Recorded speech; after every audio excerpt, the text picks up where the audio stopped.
jahon mulkida paydoyi sho'x parizod soldiyan ishqing boshima kulfat savdo qilgin anga faryod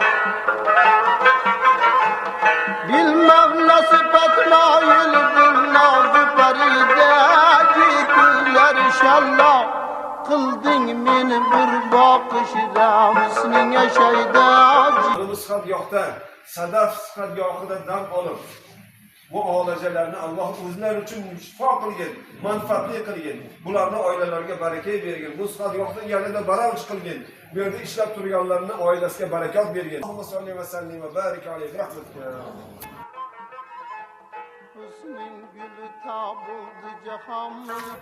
Do'stlar, endi safar so'ngida qaytamiz o'z sihatgohimizga, o'sha zo'lim maskanga.